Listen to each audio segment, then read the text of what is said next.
Hello, everyone. Welcome to Queerly Recommended, the podcast where we recommend queer films, books, TV shows, and more. I'm Kris Bryant, a contemporary romance writer for Bold Strokes Books, and today I will be recommending a 2015 film. And I'm Tara Scott, and I review queer women's fiction at The Lesbian Review and Smart Bitches Trashy Books. And this week, I'm reviewing a classic queer documentary. If you would like to support our show, we have a link to Ko-fi in the show notes, or, as we kind of always ask, tell a friend. Who doesn't need more queer movies, books, TV shows in their lives? If you know someone who needs them, let them know. We'd love to connect with them. Yes. So, Kris, Pride Month is here! Yay! Rainbows are everywhere! I love it. Woo! My heart is so happy in June. Who knew? Who knew? I know, right? The other thing is for us here in Calgary is that our Pride isn't until September, so it's kind of weird. So there's like everything's in the stores now, and it's like, but it's not September. Yeah, like we just have to buy our shit now, right? Yes. To wear to the parade later. Yes.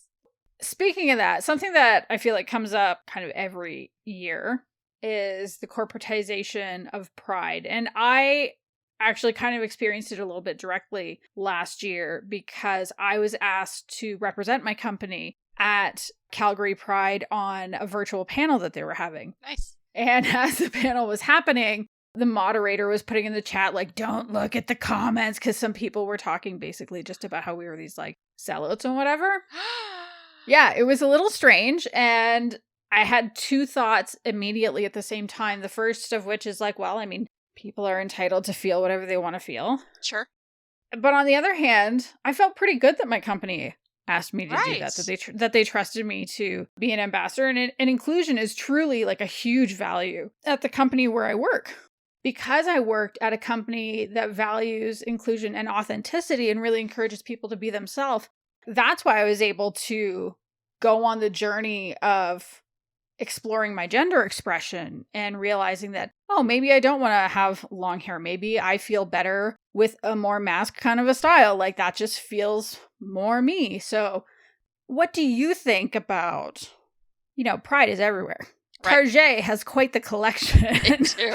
This year. I actually got an American coworker. I was like, I need you to buy me the Bob the Drag Queen shirt, and I need you to buy me the Rose Apothecary in the rainbow color shirt. Please and thank you. We don't have Target here.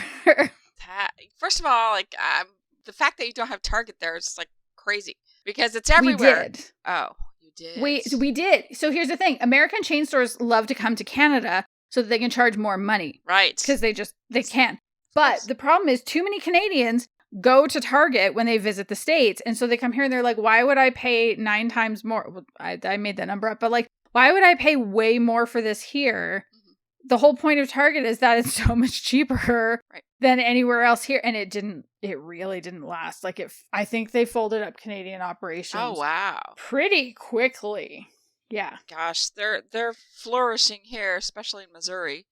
We have one like on every corner. Like I know of like 3 Targets.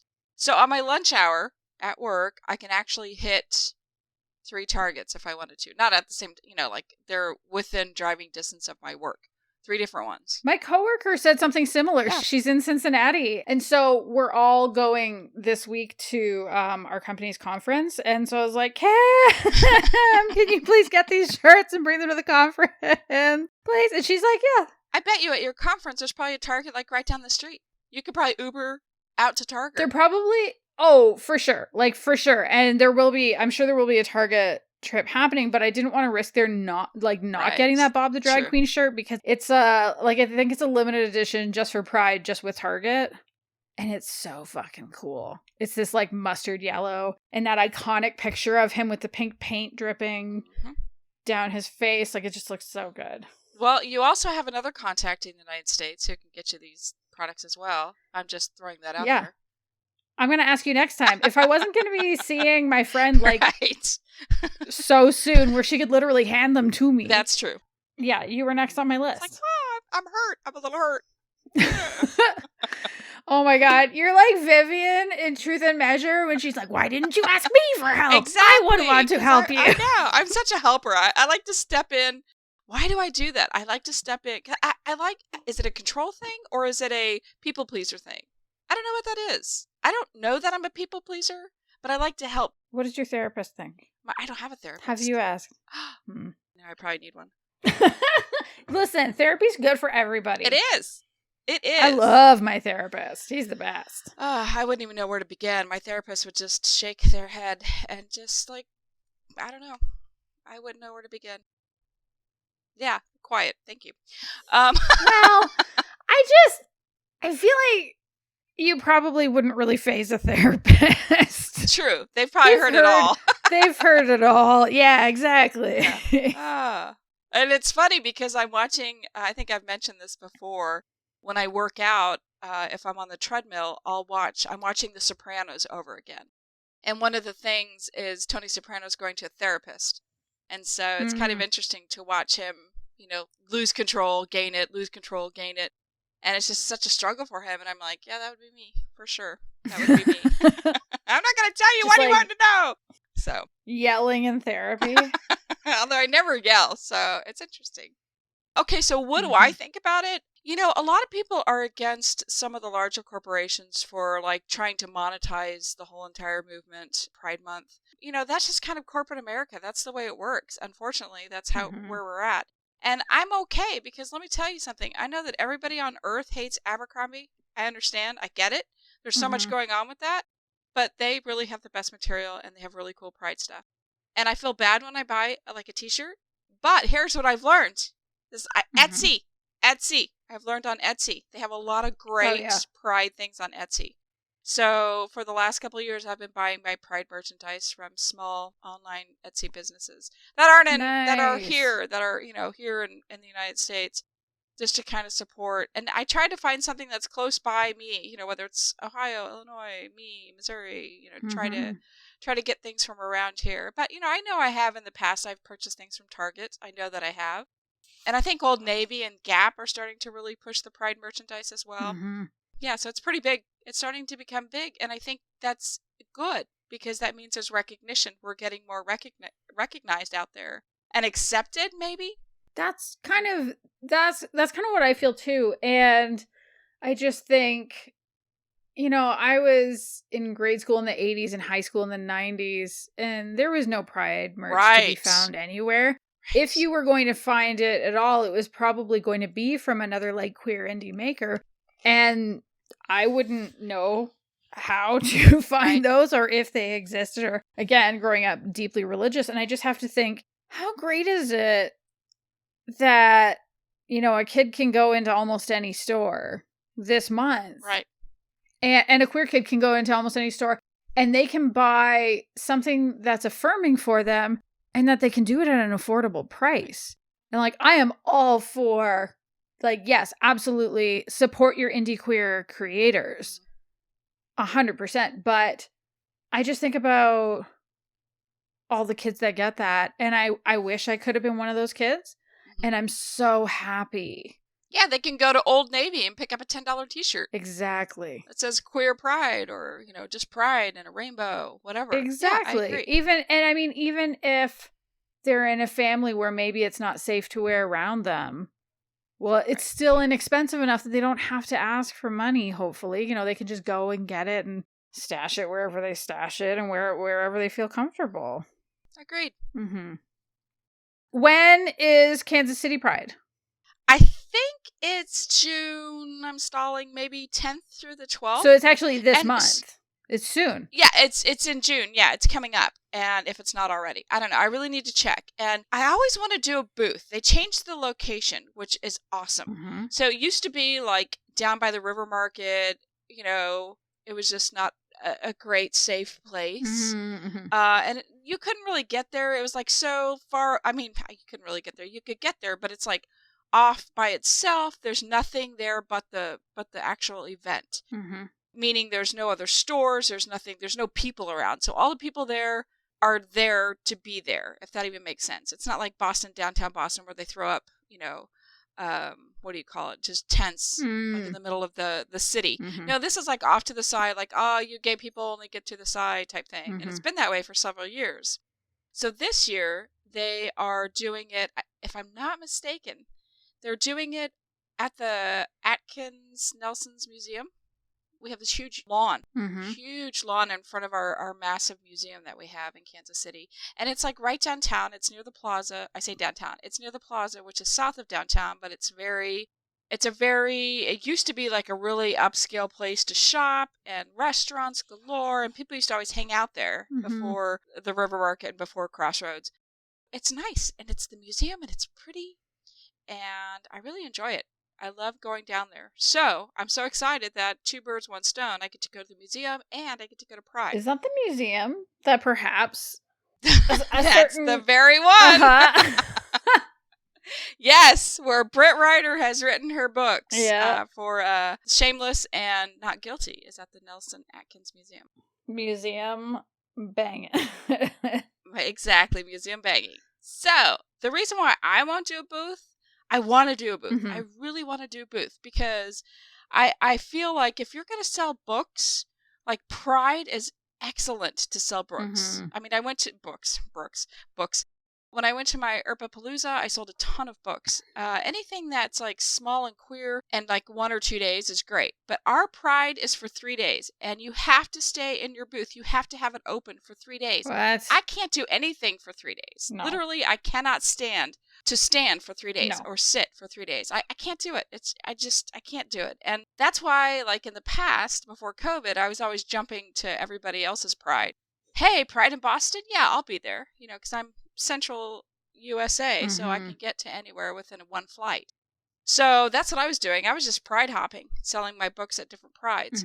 And now I want to do it for Kansas City. I want to represent my own town, but I can't do it for 3 days. No, that's a lot. No, it is, and nobody wants to carry a book around for, they don't want to get to the festival and carry a book around for 3 days. They don't stay overnight or anything, but it's just hard. If you know it's 1 day, you want to go there and get everything you can. Yeah. You know what I mean? Like you have a bag and you're going to put books in there. You're going to put t-shirts, pins, anything you find, bandanas, anything cool that's queer and, right up your alley. But if somebody's there for 3 days, this happens all the time. They'll go to a booth. Oh, I'll come see you later. I'll come back. I'll come back. And I don't want to hear that. I just want you to buy my book now. Yes. And then we leave at the end of the day. And we're happy and we're queer and we celebrate us. Yes. But not for 3 days. Well, I mean, and how many people think they'll come back? 0. Yeah, like... Unless I make eye contact. If I make eye contact, I'm giving you that stern mommy look, like come over and buy my book like you said you would. Some people like that. That's true. That is true. That is true. But yeah, so that's why I won't do Pride. If they even if they narrowed it down to Saturday and Sunday, I'd be like, maybe I can do that. Maybe I can do that and get somebody else. Like, hook KB Draper in and say, hey, let's do this. But you know what? 3 days, can't do it. Well, that could work though if you tag team. So if it was a table with a few authors, that could maybe, because then you could like take turns and stuff. But that's, I don't know, right. 3 days is a lot. That's valuable writing time right there.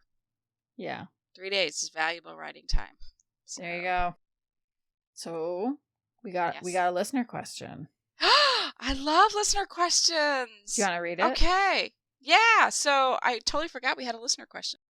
So KB asks, name the first lesfic author you ever met. Tara? Okay. You start. So I feel like I have a couple of different answers for this because I started meeting authors virtually before I met any in person. To be fair, I still haven't met very many in person because I haven't been to GCLS. I haven't been to Women's Week. I will go to GCLS next year when it is in Denver. I will go next year. So when I did my old podcast, Let's Do Books, it actually started out kind of similar to this one in the sense that I had a co-host. Brooklyn was my co-host for a year, and then she was like, I'm not podcasting anymore. And I was like, well, fuck, what do I do with this? And then I had this idea, and I wasn't sure if any authors would go for it, but I thought, well, what if I interview authors not about their books, but about the books that they love? And it turned out authors kind of dug it for the most part. Yeah. It was pretty good. Sure. I mean, you came on and you did it. But the first author who took me up on it was Lise McTagg with Bella Books. And Lise writes, well, at that point, I think she may have only had her sci-fi series and maybe her first werewolf one. She's since released a contemporary romance, and Lise is wonderful, and she was a reviewer at the Lesbian Review at the time, and she has her own podcast with Andy Marquette, so I've joined them a few times over the years. Who Andy Marquette actually is the second lesfic author that I've met in person, because she came to Calgary for something, and she ended up coming over to my house, and we got pizza, and we had a little dance party because my kids were little and into dance parties at the time, and we recorded a podcast. But the first one I met in person was Karen Callmaker. She put a call out on Facebook saying, hey, I'm going to be in Calgary, Canada, if anybody wants to meet me. And I was like, well, I live here and I would love to meet you. And then there was another fan of hers that flew in from Toronto, which when you think Toronto to Calgary, that's like a 4.5 hour flight. Wow. Mm-hmm. Yeah. This woman was like, I don't know, you were coming to Canada. Why not? And literally just like hopped a flight for that. I don't think she stayed very long. I didn't know this person. It's not, I don't know. She's someone from the reading community. But yeah, those are the only other author I've met in person so far was Catherine V. Forrest. I met her. We went for dinner in Palm Springs a few years ago because my work, they used to have the conference in Palm Springs every year. So we met up and went for dinner, and she was very, very lovely. She's a great... If you have a chance to go for dinner with Catherine V. Forrest, I say go for it. Well, let me tell you, who have I not met? Because I go to all these things that you should be going to. I go to DCLS. I go to Women's Week. Mm-hmm. I'm just saying, you need to go more. Sure. At all. Ever. I told you I will go next year to GCLS. Yeah, it is more expensive and a bigger pain in the ass to go from Canada. But you're going to California here soon. Is it? So it is for my company's conference. It is for work. Work is paying for it. I am working. This is not a fun trip. I know. So where is the conference held, though? Is it also still in Palm Springs or no? No, they had to move it because they outgrew that hotel. So for this year, It is in Carlsbad, which I guess is about 45 minutes outside of San Diego. It's like a suburb of San Diego. Oh, you for sure will find a Target. If it's a suburb, for sure. Oh, yeah. You'll find a Target. I'm going to Google that. Yeah, that's when we get off this podcast, I'm Googling. That's Carlsbad Targets. Every time we go to California for a conference, all the Canadians have to go to Target and they have to go to Trader Joe's because we don't have that either. Trader Joe's. And to be honest, I went to Trader Joe's last time and I was like, why do people freak out about this store? Like, it's fine. It's fine. But there was nothing that made me say, I must come back here every year as if on a pilgrimage. Right. I have it takes forever to get to my Trader Joe's. I don't know. It's not one of my favorite places either. It's just, it would be nice if I had enough time to go to some gourmet place, I think I preferred Whole Foods, to be honest. Yeah, Whole Foods is pretty cool. Okay, so I'm looking. They have Target. Yay. Yay. Okay, so let me tell you about my experience. Mm-hmm. So when I wrote my first book, I wrote it in 2013. Mm-hmm. And my editor was like, hey, guess what? You really should make a Facebook page and make a Twitter page and make all these pages because you're getting ready to publish a book. So you need to have a presence out there. So I'm like, okay. So I created all my pages and then we had P-Town in October and my book was released in September. So I didn't know about anything. I didn't know about Amazon. I didn't know about Goodreads. I was like, you couldn't have found a greener person to show up or to write a book in this industry than me. Mm-hmm. Truly. So my editor reached out to a couple writers who were going to be in P-Town. They're like, okay, Kris is going to P-Town. I need somebody to kind of hold her hand, walk her through the town, welcome her into the community. And so the very first person I met was Heather Blackmore. She and her wife were there, and they were at the Pig and said, hey, we're eating truffled fries. Come on in. This was, I didn't text. Nobody had my number. It was all strictly emails. Mm-hmm. So I go there and I met Heather Blackmore. She was the very first writer I met. And then like the next morning? So that was like, that was at night. The next morning, Melissa Braden met me at the Wired Puppy. And we sat down and just had a chit chat about, just what to expect in P-Town while I'm there. Mm-hmm. So that was really sweet. She was super sweet. But I made myself, because I am super shy. Mm-hmm. If I don't know anybody, I am quiet. I am a wallflower. Nobody knows me. I hide in the corner. So I made myself go up to Lynn Ames and introduce myself to her. Great person to do that. And she had 14 too. people around her, and I excuse me. And I went up to her and said, "Hey, Lynn, I'm Kris, and I read your books." And so she was super sweet. And ever since then, Lynn and I have had such a good relationship. So it was a really good introduction into the lesfic community, just by having the experience at P-Town, and then making myself introduce myself to Lynn. It was great. Wonderful. I love Lynn. Yeah. She's so good to talk to, too. Super great. Yeah, we've already made plans at the con to have breakfast. That's our thing. Like in P-Town, we always have breakfast. Mm-hmm. She and Cheryl, we always get together and have breakfast. It's just our thing. I love that. And so I'm excited that at GCLS, she will be there as well. And so we're going to have breakfast. We should get her on the podcast. We should. She's so good. Okay, let's talk about that later. We need to come up with a reason. Other than just, I want to talk to Lynn again. Hey, come on in. Come on the podcast. I like this idea. I think it'll work. Yay! All right. So, Kris, what have you been reading or watching in the last couple weeks? Okay. So, since I finished my book, I have been watching TV.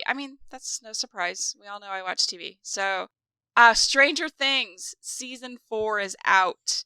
So, I'm right in the middle of binging it. Literally, I'll probably finish it today. But there's a queer character this season. Yay! Woo-hoo! So that's kind of exciting. And it'll be interesting to see how they handle it, because this season takes place in 1986. Mm-hmm. So there are a lot of things I question, like where are the mullets? Because 1986 was a year of mullets. Oh, yeah. My cousins had some pretty gnarly mullets. I know. So when they're at the school, nobody in the school has mullets, and they're all kind of wearing flannel. And I'm like, well, you kind of got that wrong. Flannel was the 90s. Flannels was the 90s, for sure. I didn't know about flannel in the 80s. The 80s was more like neon and lace. It was a Madonna thing, Madonna it was also industry. You're gonna fuck with the bottom of your jeans, either pin it really tight to your it's right. There were no skinny jeans then, so it was either you were pinning it there, or did you ever do the one where you would grab part of your jeans, fold it over, and then roll it up? That's exactly. I could do that now like that. Right? And topsiders. You had to have the dock shoes, the topsiders, and you didn't tie them. You had the little ties on the side, the little curly. Yeah. Yep. Yeah. So they got it all wrong. I don't know why people don't ask me to consult for 80s things. Truly. Because let me tell you, This Is Us fucked up. Oh. And so Stranger Things, also not 100% on par of the 80s.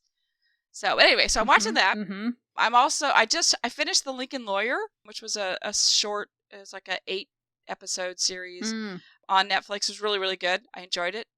I'm still struggling through the staircase. So now we have 3 possible scenarios of how Toni Collette dies. Oh boy. 3 possible scenarios. Oh boy. Yeah. And then Survivor ended, so I was okay with the winner. Mm-hmm. The final 3 people, I was like, oh, fuck. So here's the deal. I like actual Survivor things. I love History Channel's Alone, which just started too. So much going on. The first episode just aired a couple days ago. And I'm so excited because that's what I like to watch. Yeah. I like to watch people in nature trying to survive. That to me is Survivor. This whole bullshit social relationship thing that they do now. Do you watch that naked one? No, I don't watch naked people. Well, I think they blur. They're not in my bedroom. I don't want to watch them.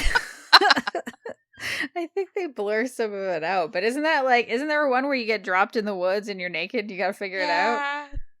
Yeah, that's not me.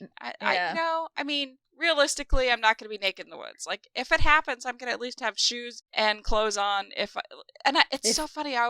If I think, like, I always think of my wardrobe every time I leave. Mm-hmm. Like, is this what I want to wear in the apocalypse? Like, every time I go somewhere, I'm like, do I really want to be in Crocs and like flannel pants and a t-shirt? Like, is that my apocalyptic outfit? Yes. And the answer is no, because Crocs, like, you can't run in Crocs. Okay, but the rest, like, super wide. But the rest sounds pretty good. Flannel pants. I could probably roll those up. T-shirt. What if I get cold? You know, I have to throw a sweater on. I think about things like this. Yeah, that's fair. So my backpack will have to have like a raincoat that'll keep me warm. Mm-hmm. And, you know, anyway, so I think about things like that. Mm-hmm. So back to Survivor, like, I don't know why I watch it. I don't know why. It's so frustrating to me because I always hate it when the tiniest person who contributed 0 to the season all of a sudden becomes the winner because they were able to manipulate people, and that's rewarded, and I don't like that. So I don't know why I keep watching Survivor, because it's a disappointment every time. Okay, I'm done bitching. What about you? Yeah, you're probably gonna keep watching it just because it's like a tradition for you now. Yeah, I know. You're just gonna keep hate watching it.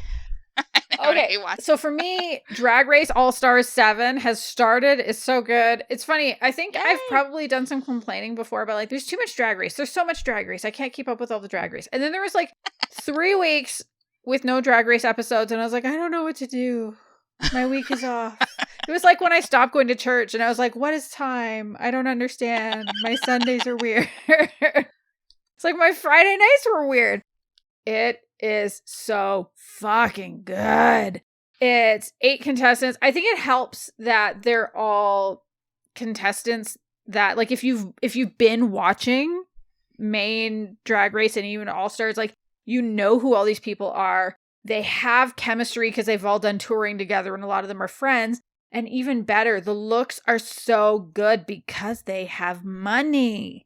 Because they've been touring, because these are all people who previously won. I'm not going to say any of them are like rich, but like they have enough money to turn out incredible looks. So I am loving it. Jinx Monsoon won the Snatch Game episode, as she should. They each had to do, basically it's like their take on the match game. It's an absolute staple of every Drag Race season. And Jinx won her season too. The season that she won because she played Little Edie. Did you ever see the documentary Grey Gardens? No. So it's from I think it's like the early 1970s.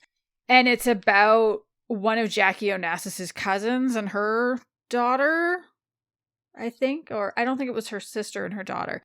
But anyway, it was about this family. And like, they're the part of the family that doesn't have money, and this house clearly used to be really grand, but it's not anymore, and they're very strange, kind of quirky people. And so that's who Jinx Monsoon played that season and fucking smashed it, and it was hilarious. And this season, the queens had to actually do 2 looks.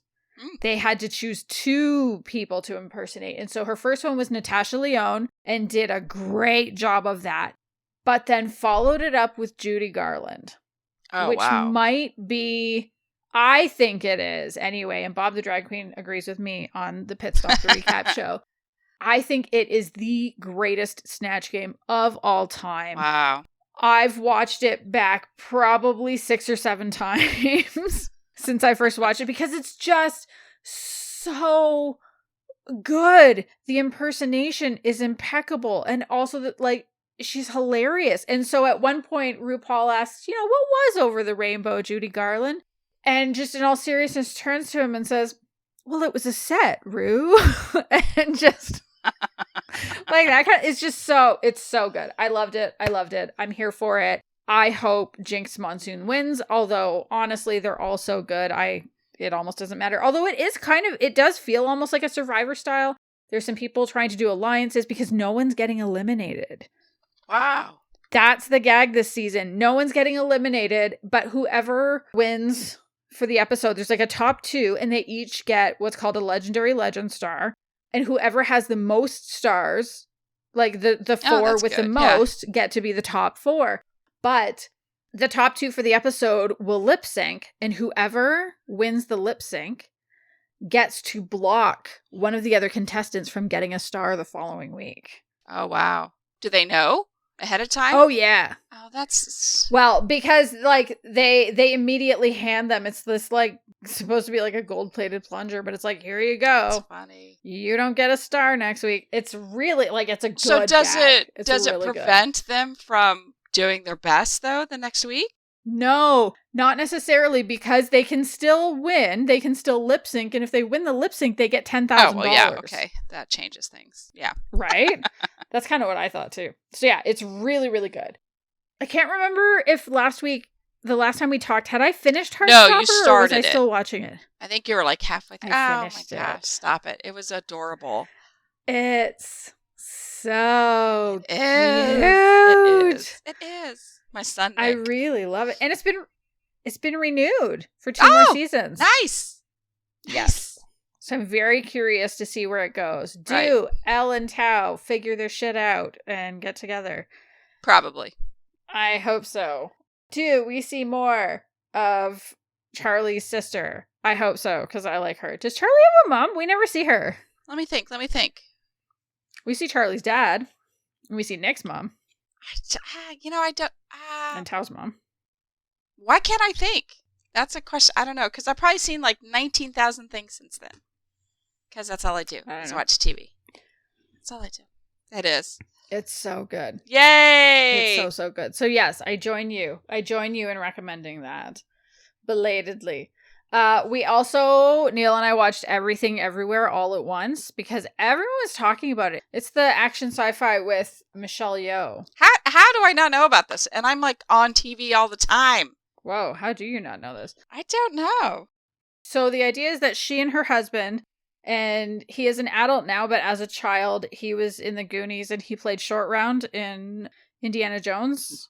Okay. One of those? Yeah. Uh-huh. So he's an adult now. And they play a couple who they're married and they're being audited. They have like a laundromat with a dry cleaning business.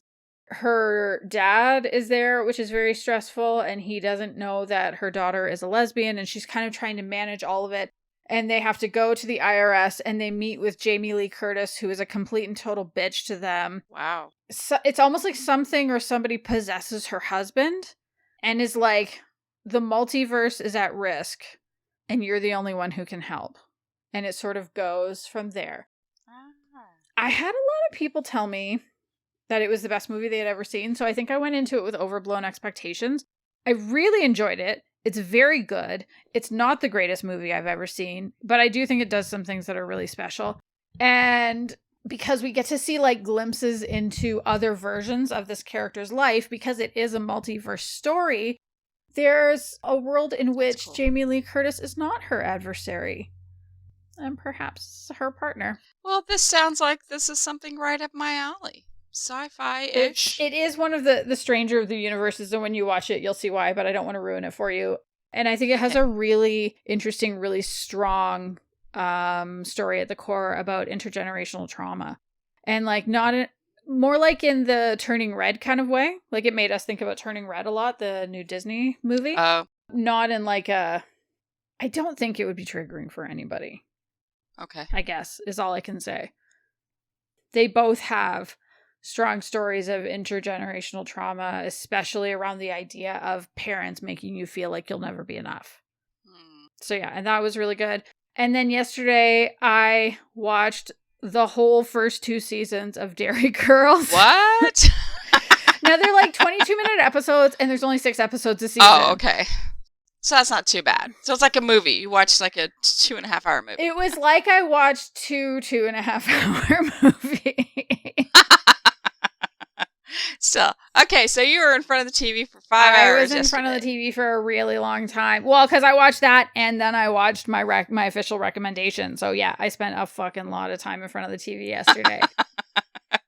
Don't you love it? You can say, I'm working.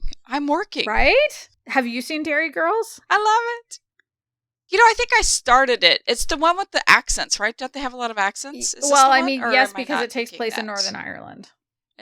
Okay, yeah. So I think I started it, but I never got into it. It's been out a couple years, right? Oh, like yeah. Maybe more a year than ago or 2 years so they've or something. Okay, yeah. I think their first season was 2018, their second one was 2019, and then they've just had a season out this year, which I haven't seen yet, but plan to watch soon.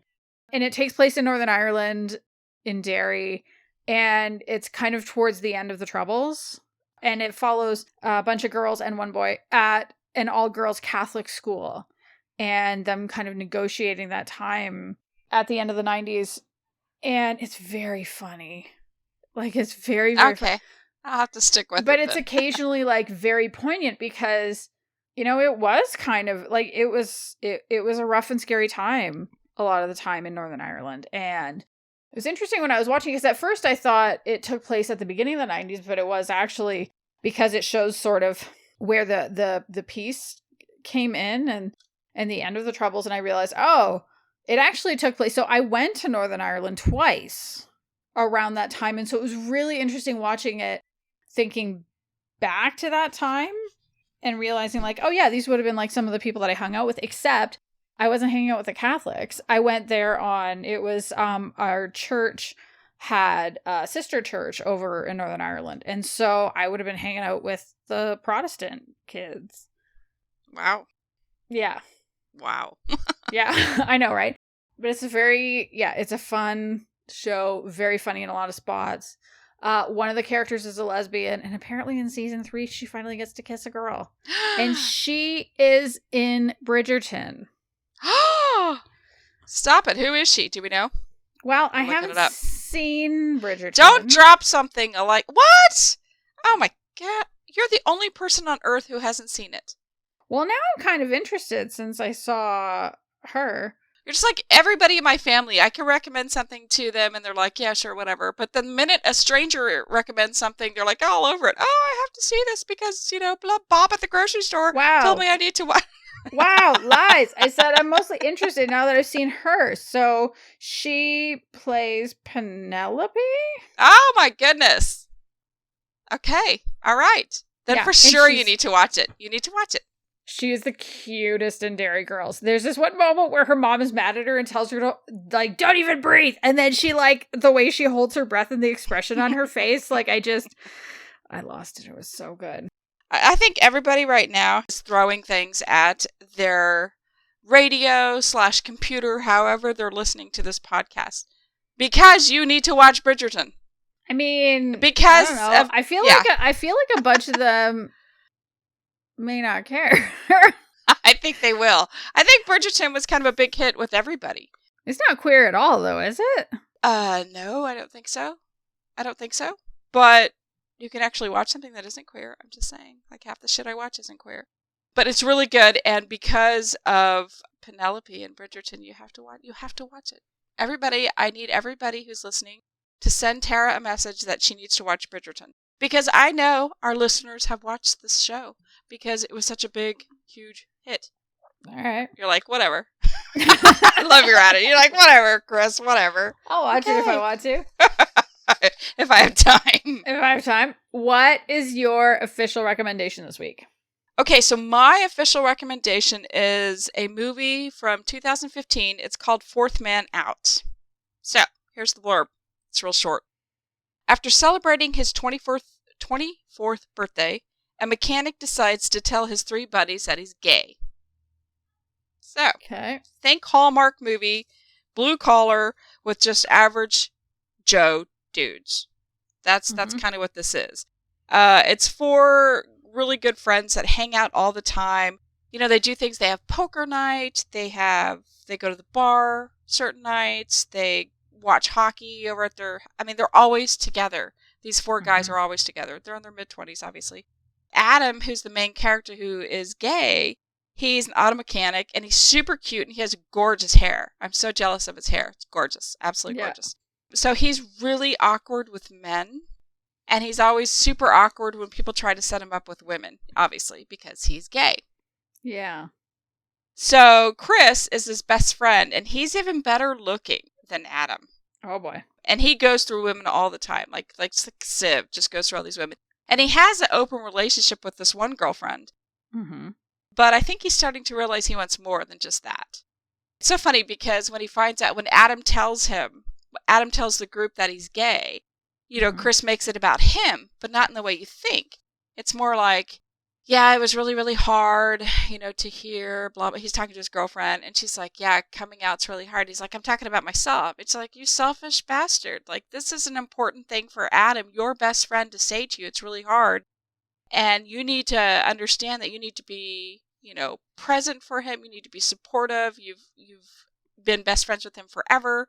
Mm-hmm. And so it's kind of funny because he's just that egotistical, and it's kind of, you see their characters grow different ways. It's like a typical Hallmark movie where one character grows, you just see the growth in the characters, not like a real in-depth growth, but just, like these aha moments. And then the two other guys, there's Ortu, who is a guy that's, he reminds me so much of Jack Black. Like, comedic, he's like the comedic relief. Mm-hmm. He's actually really cool, and he's got a girlfriend, and everybody's just shocked that somebody, because he's such a guy, he's a guy, everything's a guy. And his girlfriend is like super nice and sweet, and everybody loves her. And the other guy, Nick, he's just he's like, you're attracted to me. So it's like all these guys represent to me like what happens when you come out.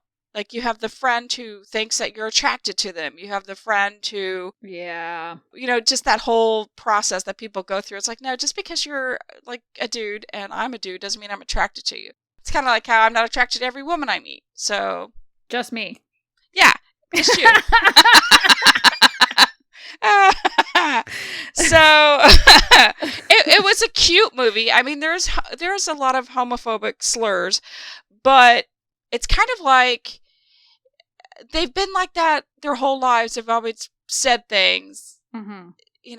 I hate to say this, guys being guys, sort of like not knowing that you're in a safe space together. Nobody's going to say, oh, he's homophobic, because it's all like jokes, like, your mom, blah, blah, blah, or your dad, stuff like that. And so it was just kind of fun and whimsical, and it was just like really perfect way to come out. It was too perfect, but it made me laugh. Like, it made me laugh. And I like it when movies make me, and like a genuine laugh, not like, oh, that was cute. Yeah. But it was just really sweet. His parents come out, or he comes out to his parents only because like, he's so fed up with his mom trying to fix him up with somebody. Like, I want grandkids. You need to give me, the kid's 24 and she's already pushing him. And so he asks Kris, he's like, hey, you need to come to dinner because I think I'm going to tell my parents today that I'm gay. So I need you to come with me. And he's like, sure, anything you need. Let's go. So his mom surprises him she goes, hey, by the way, I invited over this family that has a girl that he used to date in high school. No. Yeah, it's one of those. The doorbell rings, and he's like really upset. He's like, I really don't want to see this girl. He's real close to telling them. And it turns out to be his neighbor and the preacher. And she is telling him, so nobody knows that he's gay other than Kris and, himself. And then, of course, the neighbor, she finds out. Like, she gives him a Virgin Mary cake and all this stuff. It's hilarious. So she brings a preacher over to the family dinner, and she's like, it's, you need to fix him, do whatever. And they're like, what's wrong? Is he dying? And he's like, no, I'm gay, Mom. I'm gay. So he comes out like that in front of everybody. Yeah. And it's like, what he does is hilarious. Yeah. So a little bit later, his mom's like, she's very supportive. Like, why didn't you tell me? How long have you known? And it was just like, he was just really, really nervous to tell everybody. And that's real life. People are nervous to come out to their family and to their friends. Mm-hmm. I get it. And so this was kind of an idealistic way to come out, but it was also, it was a nice welcoming change, I guess. It's vanilla and it's fun, and the guys they made me laugh. And if you take it at face value, it is a fun coming out story that's lighthearted. And if you need something like that, then this is the movie for you.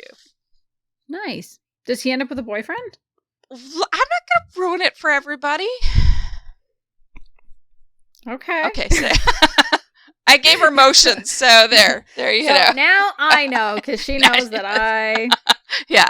So Tara's the kind of person that reads the last chapter of books sometimes. Is that true? You do, don't you?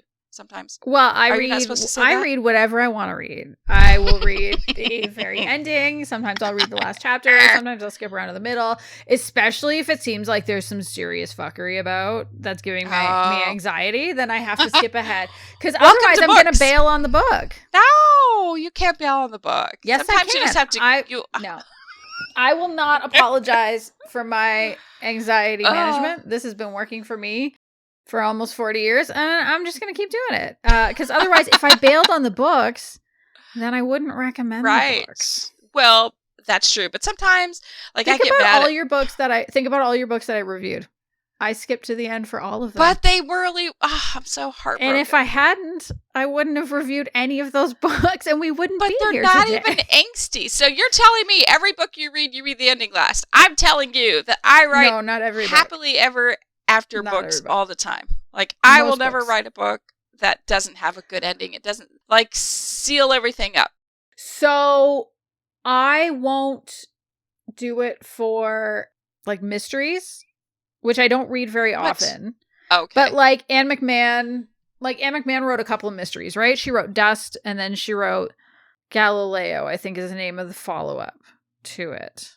And I did not read the ending of those, although I did get a heads up, thankfully, about in Galileo there is like child sexual abuse content there because it's about like priests and this horrible, So it kind of depends on what it is. Yes, romances have happy endings, but there can be a lot of fuckery along the way. Oh, for sure. So that's why I do it. How did we get onto this anyway? I don't know. We were talking about, I don't know, but let's just move on. And so, yes. Tara, what is your official recommendation? So my official recommendation is a 1968 documentary called The Queen. It was released at a Manhattan theater about a year before the Stonewall riots even. And it covers the 1967 Miss All-America Camp Beauty Contest, which were put on by Jack Doroshow, who was this incredible, without him, you don't get Drag Race without him. And he is Flawless Sabrina. Flawless Sabrina at the time of this is 24. She's the event host and organizer. So it was in 1959 that he started he couldn't have been 24. That was just what he said on screen in drag. I should have known better than to take that seriously. But when he was quite young, he started organizing this, it's a drag pageant enterprise that he ran from 1959 to 1969. He ran 46 shows a year, which all culminated in this annual national competition in New York City. And so that's what we see in this. We see the nationals. And actually, that's where Divine, do you remember Divine, the drag queen who is in a lot of John Waters films? That's where she put on drag for the first time. Oh, wow. Was at one of the competitions. Isn't that fucking cool? That is cool. A lot of it, like we see Sabrina kind of getting ready and all that. Like she's the one that sort of frames a lot of it, which makes sense kind of as the host, as the organizer. She talks about why she doesn't compete. She doesn't want the girls to see her as a competitor. She wants them to see her almost more as like a mother or an aunt figure, like this older. So even when she started out, like she was quite young doing drag, but did this very matronly, older, purposely cultivating that kind of a style. And so we see the contestants, they're arriving, we see them, they're rehearsing the numbers, they're hanging out at a hotel, helping each other get ready. Then there's the pageant and the aftermath. This was the other thing I watched yesterday, my day of TV. And it's the second time that I watched it, and I'm really glad I went back to it, because the first time I watched it, like there were these moments that really kind of blew me away, but I didn't fully understand what was happening. And so this time watching it, it was easier to see the structure and how it was following the event. And I knew who won. And so seeing how that person was featured throughout was quite interesting. And some of the moments that really stood out for me were especially, there was this one scene kind of towards the middle when they're hanging out at the hotel and some of the queens are talking to each other and they're all in their regular, boy clothes and presenting as men. And it was like this one really big sweeping conversation that got cut down for size, but clearly it was all part of the same conversation. So there were like, some of them were talking about if they could, would they want to transition? Oh. Like if money were no object, and most of them said, no, that's not what I want to do. I'm a cross-dresser. I want to be in drag. I don't want to be a woman. they were talking about the draft because that was a thing that was happening around the time for the Vietnam War. And one of them was talking about his friend and how his friend went down for the draft. And one of the other queens said, did he tell them that he was gay? And he said, no, they told him. Like the military could tell. Yeah. There was an interview with another one who said he really wanted to go to war to support his country and was told he couldn't because he was gay. And so he wrote in and said, like, this is a thing that I really want to do, and got a letter back saying, well, unfortunately you can't, but maybe at some point in the future you could. And seeing the kind of complicated politics around being gay and wanting to serve in the military. And then there was a couple of them who said, they're out. They've always been out. Their family knew even, there was this one in particular where he said, like, I live in a town of 500 people. Everybody knew since I was 5 that I was gay. There was no way. And he was extremely effeminate, but everybody loved him and it was okay. And so to see, some of these men living in a time where it was illegal to be gay, it was illegal to cross-dress, but having that affirmation from their families was so beautiful. And I mean, speaking of it being illegal to cross-dress, when I went on and did a little bit more research about some of the people that were involved in this, Flawless Sabrina was arrested dozens of times for putting on these shows and for cross-dressing. She was arrested for cross-dressing because she was putting on these shows. This came out many, many decades ago. So I'm going to say, I'm going to talk about an infamous moment that only makes sense if you know who won. But, like, come on, it's been out decades and you can still watch it even if you know who won. Harlow wins. Hooray, Harlow. So there's this infamous scene at the end. Crystal LaBeija is named third runner-up or something like that. And they don't even get to announcing the winner before she takes off of the stage. She just leaves, which is, was called out as poor sportsmanship or whatever. And then Harlow wins, and Harlow is this white, beautiful, like, even when walking around, like, they have footage at the beginning of this queen walking around out of drag, showing up. And if you didn't know, you might think that's a woman. And at that point, Rachel Harlow hadn't transitioned. She transitioned about 5 years after this. And actually really famously was involved for a while with Grace Kelly's brother. So it's kind of interesting seeing, like, where queer history slots into other parts of, like, popular culture. Mm-hmm. But Crystal LaBeija goes on a fucking tear later on. It is infamous. And it's like, I've seen other, like, contemporary drag queens quoting from it at times because it's just like, it's one of the most famous reads of all time, where she says even like that a friend told her, Crystal darling, don't go because you're not going to get it. And that's why all the true beauties didn't come, which is like a whoa. Okay. And when someone calls her out and says, like, basically, what are you doing? This is in bad taste and you're showing your colors. And she says, I have a right to show my color, darling. I am beautiful and I know I am beautiful. And Crystal LaBeija is another really, really huge part of our history without whom I don't think you get to, well, it's not even that I don't think, I know you don't get to kind of where we are with the ballroom culture and possibly even Drag Race. Crystal LaBeija was also a trans woman. Okay. And a couple of years after this, so she founded what was called the House of LaBeija, and she put on the first ever house ball for the House of LaBeija. And this was the beginning of ball culture in New York and the house culture, and where you eventually end up with like the House of Extravaganza and, you know, House of Dior or some of those other ones. And so have you ever seen the documentary Paris is Burning? No.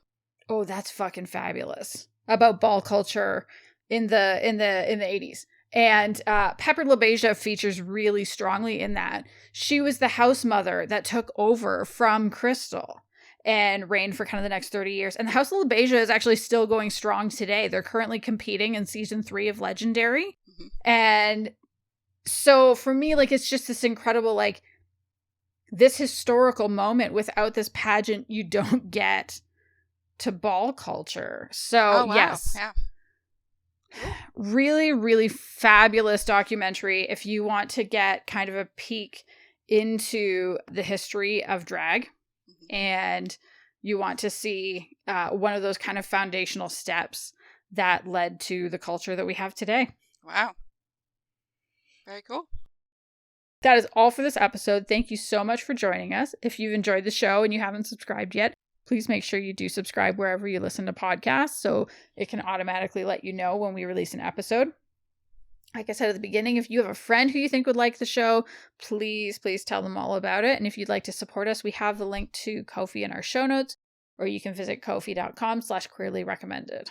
Or if you want to connect with us on your favorite social media sites, just search for Queerly Recommended on Instagram, Twitter, Facebook, or email us at podcast@queerlyrecommended.com.